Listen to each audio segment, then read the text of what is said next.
Hey there, fight friends. MMA Andy Cotterill here. Special treat for you today. We've got Fred Dupras, who is fighting in the PFL 2025 season opener this Thursday night in Orlando, Florida. Fred, welcome. Hi, Andy. How are you doing? I'm doing great, thanks. I'm really happy to be speaking with you. I know that it's a little unusual. It's a Thursday night fight, and right now it's Monday night, so you are like 3 nights away, probably right in the middle of cutting weight, and you're probably not all that comfortable. So I appreciate you taking the time. No, it's not a big deal. We have a lot of time. I was like, it was easy to place you, That's good to hear. Good to hear. like in my schedule. Yeah. So let's talk about the PFL. This will be your first fight with the Professional Fighters League. Tell us what you thought when your managers at KO Reps Canada when they brought this fight to you and they said, "Hey, do you want to take this?" Yeah, I was super excited because like they kind of like jump on me right away. Like when they offer us like a fight. Like when I finished my last fight, couple of days after, I already have a contract or something like that. So I was pretty excited about that. And like I see Mick, Olivier, and get me pumped. Like I was ready. Like I know it was my place, so that's why I was excited to perform on that platform. That's awesome to hear. You just mentioned Mick, this is Michelle and Olivier Aubin Mercier, and they are Yeah, both, of course. Olivier, of course, is probably the most notable fighter from Canada to fight in the PFL. He won the lightweight championship 2 years in a row, yeah, and Mikel Dufour, he also fought there. And yeah. so you've got a chance to be in that organization. What was your experience like as a cornerman, or just going down with those guys when they fought? Damn, I live like the high and the low. So it was good. Like I was with Olivier and I was with Mick too, like his last fight. So, Hmm. but fight is fight, and it gave me a good experience too. How Hmm. just to see how they work and see the people there too, and yeah, it just give me some more experience. But it's never the same when you go there and corner and when you're fighting. You're more like you're more a step back.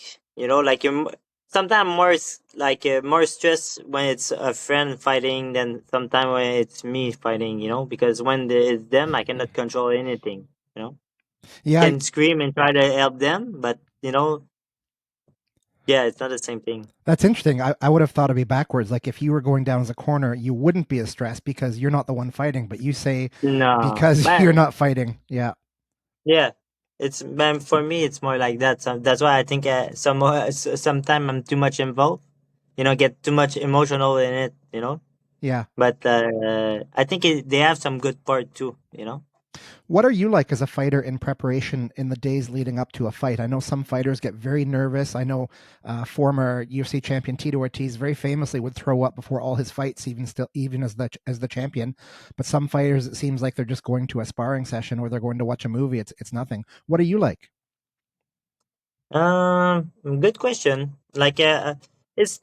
I don't think how I can say. Like, I prefer to not think about it too much. I'm like doing like more casual thing, like it was like a normal thing. Because Yeah, I yeah. think if you overthink too much, and this what to bring some bad stress or anything like that. So that's it. I just do my thing. Like normally, I do things I want to do, and I still train. Like just I trained once a day, and that's it. Nice. So let's take a second and talk about the actual fight. You were fighting a guy. I'm just looking down at my screen here. Nathan Ghareeb. Tell us what you know about him. Hold on there, fight friends. We're going to stop this interview just for a second. This is future Andy speaking. You can tell because I'm wearing a different shirt. And also, we've got future Fred on the line. Future Fred, we have some big news. When we talked yesterday about your upcoming PFL fight, it was against one fighter. And put on the brakes, we have some huge news. Could you please share the news that just came last night shortly after we spoke? Yeah, they just changed my opponent, and I'm fighting Gabriel Braga in the tournament. So it's pretty excited. Yeah, that is exciting. You So know, you were scheduled to be an alternate, and we talked about how an alternate works and why alternates are needed. And just like that, yeah, before the tournament even started, boom, you're in. but I got some news like yesterday when we did like the we talk. I knew already like they have big chance I was gonna be in the tournament, but it was not a 100% Yeah, sure. Awesome. So you and So I could not talk about no, it. I got So it, 100%. I got it. And then I reached out and we set this up, and I appreciate it. So let's talk for a second about this new opponent. What do you know about him? very good striker. Like I know he's the kind of guy who always very good, but always lost against champion. You know, like that's he always like you know, like I feel like sometimes like when it's close to be the end, I don't know, like I didn't watch him too No, much, I guess not. Yeah. but So that's a good striker. That's the way I see it. before we started recording, we had a fun little chat. Tell me what what you said to me about how this going into the tournament is both a blessing and a curse. Yeah, it's a blessing and a curse because you know, like you're not prepared for this guy, but he's not prepared for me too. So it's kind of a bit like another like kind of a gamble a little bit, Hmm. but like I told you before, I'm a gambler. I'm down for it. So that's it. Yeah. Like it's more like let's see who can do it without preparation, and let's see who win. Yeah. Roll the dice and see what happens. Yeah, So after this fight, I don't want to ask too much about looking forward ahead of this fight, but assuming you win this fight, which I'm hoping you will, um, somebody else very interesting on the other side of the bracket is a fellow Canadian, Jeremy Kennedy.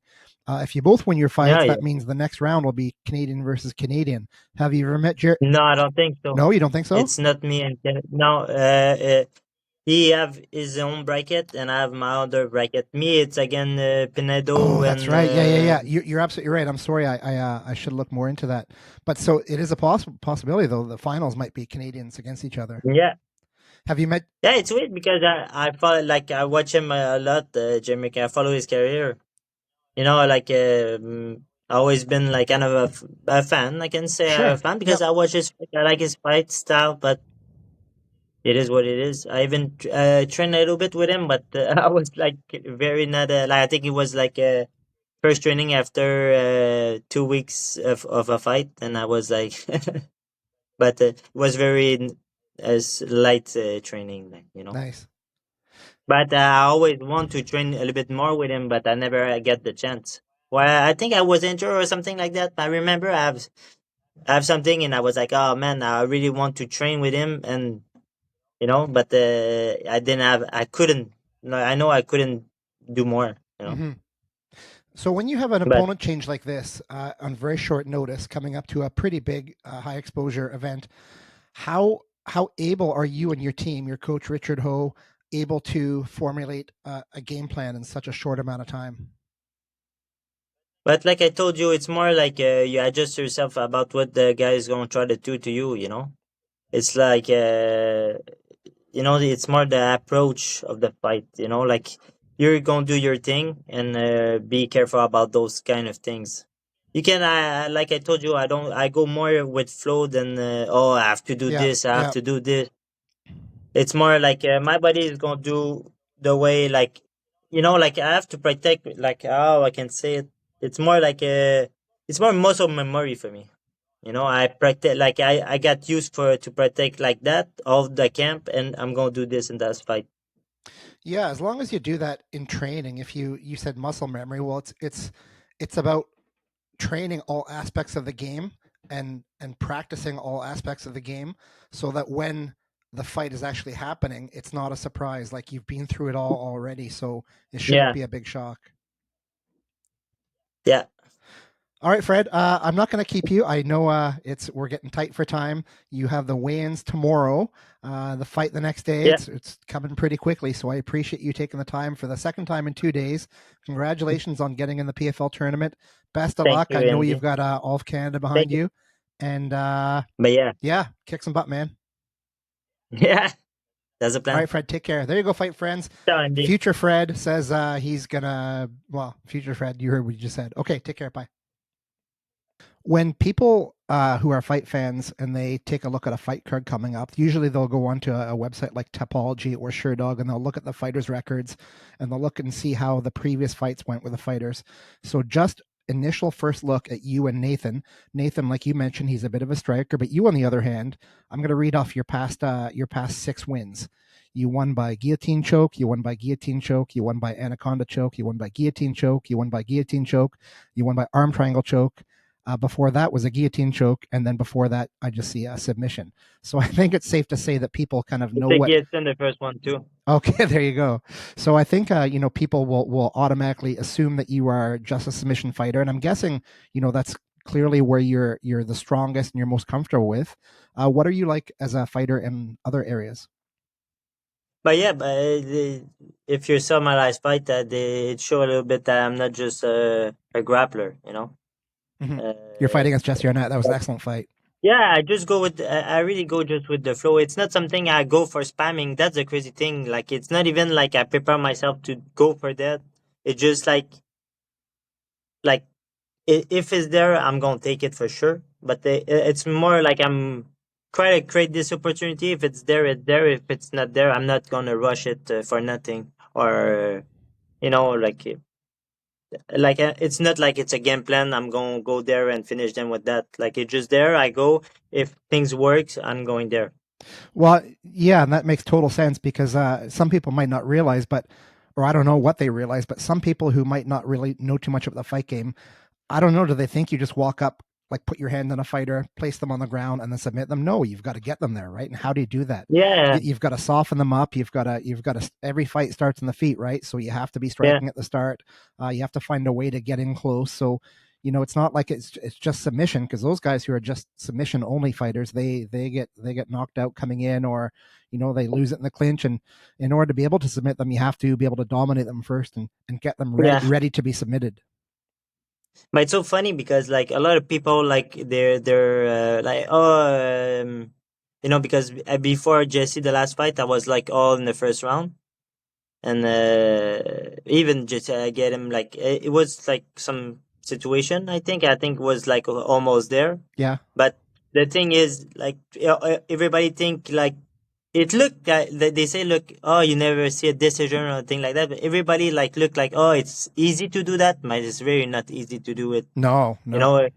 know, every time like people sometimes like kind of overlook sometimes what I did. Like they're like, oh yeah, you never see decision thing like that. Maybe it's the opponent and things like that, but no, it's really not. I'm just like like I know I get people like that like normally. Like this is the way I fight.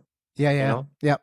I always like like some people are a slow starter. I'm a fast starter. Like I like to start like right away, pedal to the metal, and that's it. Yeah, awesome.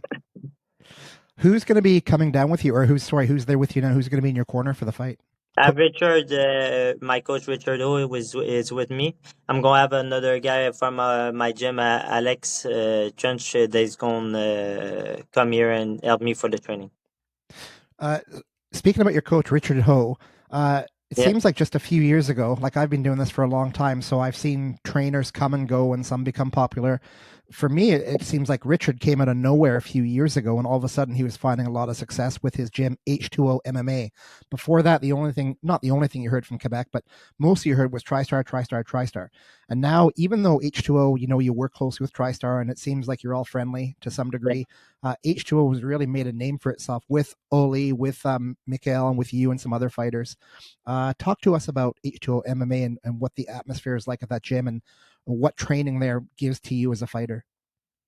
Me, it's always been like kind of a home since I started there. Like been almost 10 years I go there. So since the second I put my foot there, I knew it was gonna be my home. Like I like I knew right away. Like me and Rich like understand each other pretty well. I think we always on the same page, even when if we don't talk it. I after that I talk with him, and every time we on the same page. We're like, oh, okay, I should approach that fight that kind of way, and he's like, yeah, I see it this pretty much the same way. But I think we can make a good team, so that's why like we here today. Awesome. So April 3rd, this Thursday night, is the season opener of the 2025 PFL season. For fans who might not be familiar with the PFL, it's got a seasonal format, so you have it's bracketed, right? So Fred, if you win this No, fight, it's gonna be 3 match now. It's a single elimination tournament. So oh, you okay, win, okay, you continue. You lost, you're out. wow. Uh, Yeah, so let's talk about that. So if you win, well, I'd say when you win this fight, then you've got at least two more with PFL. I'm guessing. Do you have 3 fights on a contract? yeah. But no, but right now, me, I'm alternate. Yeah, you're the alternate. Yeah, so I'm not technically in the tournament. Okay, So so it's that's right. more like I'm fighting the other or the alternate. So how the alternate works is you and Nathan, you fight. You're the fight for the alternate position. So one of you is going to win, and that means whoever the winner is, if in the tournament somebody else can't fight, maybe they get injured or maybe they withdraw or who knows, something happens to them, then you get to go in and replace them. So Exactly. it's got to be tough. Like I imagine, depending how you look at it, it's like a either a win-win for you because you get to have a fight and there's not Yeah. a lot of pressure of the tournament, but still there's a reward possibly if you do get to make it in the tournament. You might even go in like the last fight of the tournament. Yeah, but I don't know how it's gonna work after. Like if I'm alternate for after, like I don't know what their Mm, plan is. I'm alternate for this one, but got it. like sometimes it's kind of gamble. You're supposed to fight this guy, and you have to fight the other guy like last minute. Yeah, yeah, So it's like it's how I can say like it's kind of a gamble. It's a good thing. You can have some very good opportunity, but you could like you're not gonna be prepared for this too. yeah, But for him sure. too. It's kind of like it's weird, like a weird situation. But sometimes you have to take the opportunity. Well, of course, And yeah, yeah, yeah. yeah, Um, so let's move away from PFL for a second and talk about the big news for Montreal. Montreal fight fans on May 10th, the UFC UFC. 315 is coming to Montreal. Are you going to be going? Yeah, probably. Like like I'm a MMA fan for sure. Yeah, I will try. I will really like to go there and support Eman. Eman's gonna be on the card too, yep, so I'm